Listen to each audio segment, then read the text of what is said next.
Tiempo de entrevista hoy con Javier Miranda, el presidente del Frente Amplio. Javier, buenas noches, bienvenido. ¿Qué tal? Buenas noches, un gusto. Hace bien poquito, el sábado, hubo un plenario nacional del Frente Amplio muy importante por muchas cosas, entre otras porque de alguna manera marcó el comienzo de un trabajo en conjunto entre el Frente Amplio y sectores de la sociedad civil, fundamentalmente la Intersocial, que entre otras organizaciones integra el PIT-CNT, para ir hacia un eventual referéndum contra parte, se supone, del proyecto de ley, o mejor dicho, de la vigente ley de urgente consideración.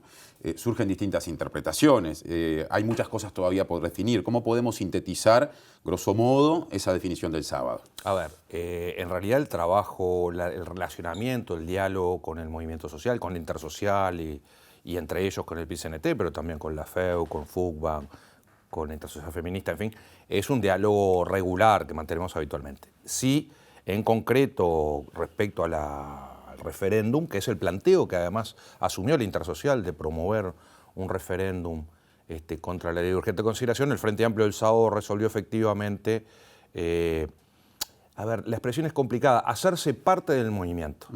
Evité la palabra acompañar, porque acompañar es, bueno, me solidarizo, acompañar, no, el Frente se plantea ser parte del movimiento de impugnación para la anulación de la ley. O sea, esto es poner a todo su aparato y militancia al servicio de esa causa, digamos, para que se obtenga la victoria en un referéndum. Que primero debe, digamos, llegarse a esa instancia a través de caminos que no están definidos, porque la Constitución de la República establece un camino denominado corto y otro denominado largo. Eso el Frente Amplio no lo definió todavía. ¿Cuándo lo va a definir? Bueno, lo vamos a definir en el diálogo juntamente con el movimiento social. La ley reglamentaria de la disposición constitucional que prevé el referéndum establece dos caminos, el llamado camino corto, que significa recoger el 2% del padrón electoral en un plazo de 150 días, o sea, sería más o menos a principios de diciembre, y si se juntan las firmas, entonces habría una instancia de llamado votación, ahora sí, del 25% del padrón electoral para luego habilitar el referéndum.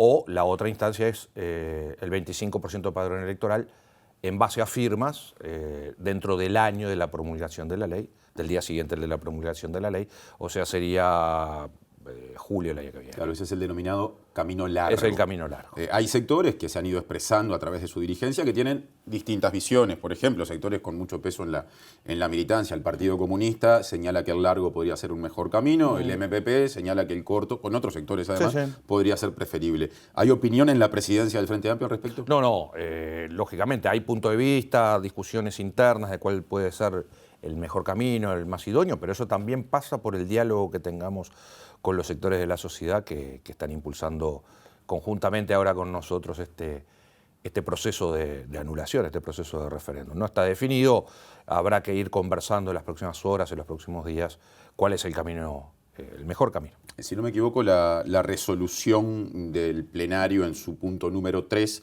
del sábado pasado habla de que en la sesión de la Mesa Política Nacional del Frente Amplio de este viernes 23 de octubre puede haber definiciones al respecto. ¿Da el tiempo de aquí al 23 de octubre para que realicen esos contactos con la sociedad civil y de modo de que se llegue a la mesa política para poder tomar decisiones, o esto puede irse a más largo? No, bueno, se va a hacer el esfuerzo, desde luego. La resolución del plenario es correcta para adoptar resolución el 23. Lo que no puede el Frente es adoptar resolución unilateralmente, evidentemente. Hay que conjuntar el máximo de fuerzas posibles. Vamos a tener conversaciones, por eso decía las próximas horas, los próximos días, sabiendo cuál era la resolución del plenario, de intentar llegar al viernes con una resolución. Yo repasaba hoy lo que terminó siendo la ley de urgente consideración, porque inicialmente el proyecto de ley llegó al Parlamento con más de 500 artículos, luego se redujo a 400 y pico largos, más de 450 si no me equivoco. Hay cerca de 10 secciones que abarcan los más diversos temas, y otra discusión, dejando de lado qué vía de ir hacia un referéndum se elige, que está planteada es ¿contra qué se va? Claro, ¿contra qué artículos? ¿Contra todo? ¿Contra una parte? Toda la ley, sobre algunas disposiciones de la ley. La ley de urgente consideración es una mala ley, es una pésima ley, desde todo punto de vista. En su gestación, porque se utiliza un mecanismo constitucional para una finalidad que no está prevista en la propia Constitución. O sea, la finalidad no es colar 36 leyes en un solo cuerpo legislativo. Lo único que tiene de común esa ley es que tiene un único número, pero luego son un montón de disposiciones en distintas materias. Es verdaderamente un plan de gobierno, una propuesta de gobierno que se mete dentro del proceso de ley de urgente consideración, insisto, sobrepujando lo que es la previsión constitucional. Entonces, desde su génesis, desde el momento de parirse esta ley, es una mala ley. Ahora, cuando desde el Frente Amplio se dice eso, desde el oficialismo se dice a esa mala ley, a la mitad de su articulado, más de 200 artículos, el Frente Amplio los votó afirmativamente. Para hacerla menos mala. Para hacerla menos mala. Evidentemente, ese es el juego parlamentario, o sea, intentar, cuando se es minoría, incidir de tal manera de que no sea el proceso tan malo como venía en origen. La ley de urgente consideración, el de anteproyecto era espantoso. Este es muy malo, pero sigue siendo malo. Ahora, dentro de eso, hay disposiciones que pudieron modificarse, hay disposiciones que son digeribles y que se votaron y otras que no. Y el elegir cuáles son los artículos que eventualmente se le presenta a la ciudadanía, la propuesta de que sean cambiados a través del mecanismo que pueda terminar en un referéndum, también supongo que es parte de esa articulación política pendiente, porque es un trabajo muy arduo ese. Por supuesto. Ahora, el referéndum anula, o sea, anula la ley, anula las disposiciones impugnadas, ¿no? O sea, como si aquellas que se elijan de la ley si no se elige todo. Si no se elige todo, exactamente. Pero el proceso es ese, no modifica la ley, sino que directamente la anula. Uno tiende a pensar que si el Frente Amplio votó una parte del articulado, la postura de la fuerza política más probable es ir contra la otra parte o un determinado porcentaje de lo que no se acompañó. Sí, está bien, pero yo ahí quiero ser muy respetuoso de las distintas posiciones que hay. En la medida en que no hay una decisión tomada, uno no puede decir qué es lo más probable o lo menos probable, ¿no? Cuando se adopte la decisión van a estar en discusión. Este es uno de los argumentos que está hoy en discusión para tomar una posición. Esa discusión hizo que hoy el presidente de la República dijo: lo que sabemos es que el Frente Amplio está en contra.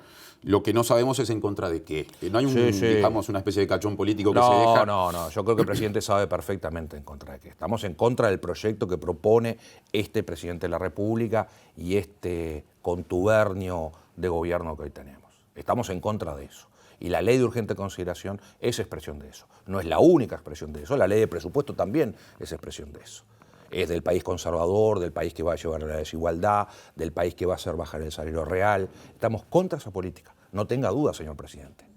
Usted tiene claro en contra de qué estamos. Estamos en contra de la política que usted propone. Si le pregunto a Javier Miranda ahora como Frente Amplista, si tuviera que priorizar cuáles son los aspectos de esa ley que tiene muchas disposiciones, que entiende que son los más cuestionables, como para ponderar, ¿por dónde empieza? Hay varios, hay muchos. Reglamentación sindical y todavía con el decreto que sacaron el viernes sobre esa base. En materia de seguridad, toda la visión punitiva que ha construido el primer capítulo, casi 100 artículos de la ley de urgente consideración. En materia de educación, sobre todo en lo que es la conformación de la gobernanza. En materia de inclusión financiera. O sea, se flexibiliza la inclusión financiera permitiendo los pagos en efectivo hasta $100.000. Esto es una puerta abierta al lavado de dinero y a estas prácticas que veníamos superando y que creo que le hacen mucho mal al país. En fin, hay un montón de disposiciones, de aspectos de la propia ley que son realmente espantosos. Que se queden tranquilos que el chorizo artesanal, que también está en la ley de urgente consideración, porque es una cuestión de urgente consideración para el país, ese no lo vamos a tocar. Uruguay tiene una riquísima tradición de usar mecanismos de democracia directa. Sí, claro. Es muy frecuente que haya plebiscitos, referéndums en este país y desde hace mucho tiempo ocurre. Algunos gobiernos que terminaron sufriendo derrotas cuando se activaron esos mecanismos, las sufrieron cuando estaban en juego, por ejemplo, cuestiones vitales vinculadas con empresas públicas, monopolios. Claro. Lo que usted enumeró recién no ataca directamente ninguno de esos puntos y menciona algunos puntos que inclusive sectores que han votado al Frente Amplio no rechazan algunas de las políticas está bien, de seguridad. ¿No es un salto arriesgado? No, pero espere, seguridad son casi 100 artículos, ¿no? Dije algunas de las políticas. Por eso, pero no, yo no digo los 100 artículos, veamos qué artículos o cuáles no. Veamos si nos vamos contra toda la ley como concepción de una política, ¿no? De anulación de una propuesta política que nos parece equivocada. Yo creo que hay que ir diciendo. Ahora, en todo caso, eso se resuelve en base al intercambio de puntos de vista, ¿no? ¿Es un paso arriesgado? Por supuesto, la democracia directa es un paso arriesgado, siempre es un paso arriesgado.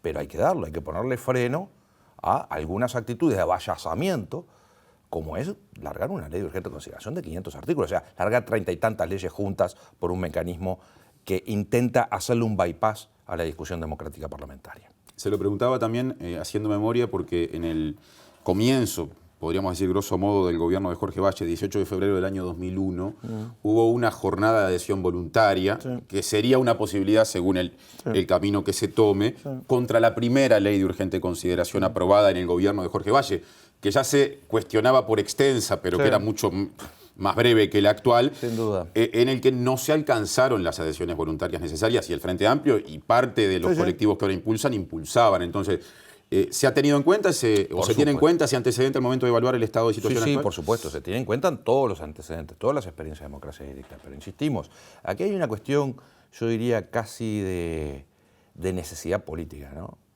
De expresar que no es por este camino. No es por el camino no democrático, por el camino de atajo democrático, de mandar un proyecto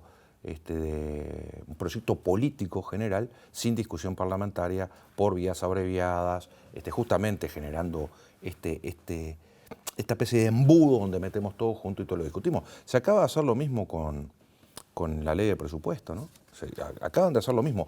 Además, con algunas cosas muy particulares, que es pretendiendo blindar disposiciones a través de una ley de presupuesto bajo la falsa concepción, la equivocada concepción del punto de vista jurídico constitucional, de que la ley de presupuesto no es susceptible de recurso de referéndum, lo cual no es cierto. No dice eso la Constitución. El Frente Amplio en sus 15 años de gobierno no incurrió en prácticas similares porque muchas veces su manejo de las mayorías, inclusive al momento de sancionar los proyectos de ley de presupuesto, fue objeto de críticas parecidas desde la entonces oposición, hoy oficialismo en muchos casos. No, está bien, pero ahí hay dos argumentos. Uno que me parece de toda lógica. El hecho de que yo haya hecho algo mal no convierta a esto que está mal en bueno, porque lo haga otro, que haga lo mismo mal que hice yo. O sea, es un argumento que cae inmediatamente. Pero usted no niega que lo haya hecho. No, pero ese era el primer argumento. ¿Y el segundo? El segundo argumento es, hubo leyes inconstitucionales, se promovió la inconstitucionalidad ante la Suprema Corte de Justicia y la Suprema Corte de Justicia falló, cosa que no pasó. ¿Se acuerdan del ISIR? Fue claramente una norma que fue declarada inconstitucional por la Suprema Corte de Justicia, que es el órgano encargado de discernir la constitucionalidad e inconstitucionalidad. Ahora, lo que no se hacía era colar normas inconstitucionales en leyes de presupuesto para blindarlas de acciones de anulación por democracia directa. Eso no fue así en ningún momento. Es más, no se promovió. Hubo un referéndum, pero era por otra cosa, ¿no? Pasando a otro tema, porque se nos va la entrevista. En paralelo con esta situación política que se da en torno a la ley de urgente consideración, el Frente Amplio procesa una autocrítica producto de los resultados del último ciclo electoral, digamos, ¿no? del último periodo electoral. Sí. Públicamente se conocieron, según se dijo, filtrados algunos documentos hace pocos días. No, filtrados no. Bueno, se conocieron que documentos. Se reparten. ¿En qué está ese proceso que hay que esperar? ¿Qué etapas tendrá? Y estaba en proceso. O sea, en realidad la autocrítica, el proceso de balance y perspectiva empieza el otro día. Porque cualquier persona que votó Frente Amplio, obviamente, inmediatamente, empieza a cuestionar qué fue lo que sucedió. Es más, el 27 de noviembre fue la segunda vuelta, yo creo que el 28, el 29 de noviembre ya estaba recorriendo todo el país, recorrí los 18 departamentos del interior del país y las 18 coordinadoras de Montevideo, justamente alentando el diálogo con nuestra base para ver ese proceso de balance y autocrítica. O sea que la autocrítica se viene desarrollando desde el primer día. Lo que sucedió a partir del 2 de octubre es con un documento de trabajo, un documento disparador, que no se filtró, porque un documento que va a mesa política uno sabe que se va a hacer público, pero en todo caso es un documento de trabajo interno al Frente Amplio, que por cierto es la única fuerza política que hace balance y perspectiva. No recuerdo una sola autocrítica del Partido Colorado en 2004 o en 2005. Está bien, pero es el camino ni ninguna del del Frente Partido Amplio, ¿no? Sí, claro, porque somos críticos, porque somos reflexivos, porque construimos democracia a partir del debate, porque no cerramos, sino que justamente abrimos el diálogo entre nosotros y con la sociedad. Ahora, Javier, al momento de ponderar, ese documento habla de distintas situaciones que pueden haber incidido en el desenlace electoral, sobre todo de noviembre del año pasado. Volvemos a lo de la ponderación por un tema de economizar tiempos. ¿Qué entiende el presidente del Frente Amplio que habría que colocar arriba? No, sigamos discutiendo. Esto es un documento de trabajo, es el inicio de una discusión que culminará en el plenario de diciembre, 19 y 20 de diciembre, y en el Congreso previsto para el 27 y 28 de marzo del año que viene. Este es el proceso. Nosotros hacemos un proceso institucional, ordenamos la discusión, promovemos la discusión interna y concluiremos en esos momentos. Algunos actores de peso, como el expresidente José Mujica, dijeron hace poquito, en entrevista al diario El País, que el Frente Amplio se olvidó del interior al momento de explicar la votación, e inclusive en el documento se habla del resultado, por ejemplo, en los departamentos limítrofes a Brasil, donde yo agrego, votó muy bien, un partido nuevo, como Cabildo Abierto, según algunos analistas, valiéndose de votantes que 5 años antes habían votado al Frente Amplio. No. ¿Qué pasó con el interior? Eso hay que verlo, ¿no? ¿Por qué la ultraderecha realmente tiene el poder que tuvo? Creo que está alimentado de varios factores y creo que los trabajamientos fueron más de vasos comunicantes. Me da más la sensación de que hay corrimientos de los partidos tradicionales hacia la ultraderecha y probablemente también trasvasamientos del Frente Amplio hacia los partidos históricos, ¿no? Eso es una hipótesis. No me animo a decir que hay un salto mecánico desde el progresismo a la ultraderecha. Probablemente en algunos casos haya. Me parece que ahí no están tan claros los números. Ahora, que en el interior el Frente Amplio debe trabajar mucho más, no tengo la menor duda. No tengo la menor duda. Pero trabajó antes porque, por ejemplo, 2014 fue una elección muy peculiar. Votó mejor en el interior que en Montevideo. Eso cambió drásticamente en 5 años. ¿Qué pasó en el medio? Sí, yo creo que no se trabajó lo suficiente en el interior. Pero trabajar en el interior quiere decir participar activamente en la vida del interior. Porque tampoco es ir de Montevideo a decirle a los del interior lo que tienen que hacer. Es construir fuerza política en el propio interior. Porque si no es una suerte de paternalismo, ¿no?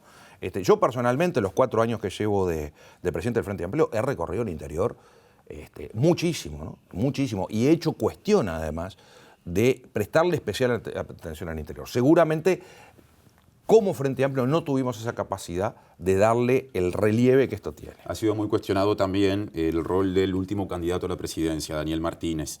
¿Qué lectura hace personalmente Miranda del desempeño de Martínez en campaña? Lo que dice el presidente de honor del Frente Amplio, Tabaré Vázquez. Una elección no se gana en una campaña, o se pierde en una campaña electoral. Se gana, se pierde en el periodo de gobierno y en el caso nuestro, además, en 15 años de gobierno.